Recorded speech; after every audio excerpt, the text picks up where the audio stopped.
કઈ નહીં થાય તારા એ કાળા કાગડાને.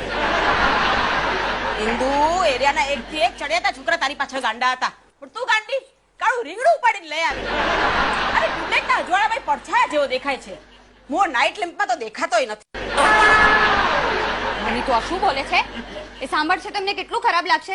દિલના કેટલા સારા છે બિચારા. અને એ બધું પડતું મૂક. તું મને એ કે તારે આ બૂટ ઘર ખરીદવું છે, 3.5 લાખ રૂપિયાનું છે. હા હા અમે ચોપાટી તો છે મારી પાસે. લાવ લાવ. હિન્દુ મોજા ક્યાં છે? દરિયામાં. એ સરદાર સરોવર.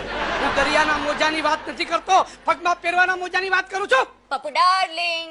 આ શું તમે લોકો સવારના પોરમાં મોનોપોલી રમત લઈને બેસી ગયા છો? હા, અને મમ્મી હમણાં બૂટ ઘર પણ ખરીદી લીધું. બોલો. સરસ.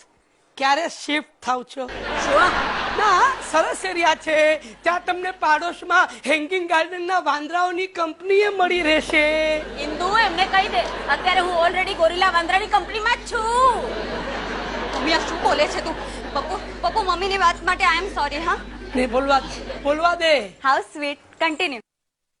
આ બધા જ વિશેષણોનું હું એક લિસ્ટ બનાવી રહ્યો છું, અને તમે જ્યારે મરશો ને ત્યારે તમારી મૃત્યુ નોંધમાં આ બધા જ વિશેષણો છપાવીશ. ગોરીલાના સાસુ, કાગડાના મધર ઇન લો આ કાળા રીંગણાને વિલાપ કરતો મૂકીને નર્ક લોક સીધાવી ગયા છે. નર્કલોક ના કહેવાય, સ્વર્ગલોક લખાવવું તો પડે કે નહીં? અરે આને તો નર્ક માટે કોક મિનિસ્ટરની લાગવગ લગાડવી પડશે. જો ઇન્દુ તારી મા માટે શું શું બોલે છે.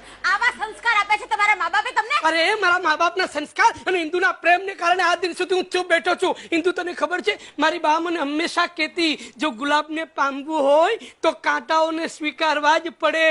એટલે હું કાટો તો તમે થોર. બસ એકબીજાના વખાણ કરવાનું બંધ કરો સવારના પોરમાં. કોઈ આવ્યું? ના, હવામાં ડોરબેલ વાગી. ફેંકું આ પર્સ છૂટું ફેંકો. રૂપિયા હોય તો ફેંકો.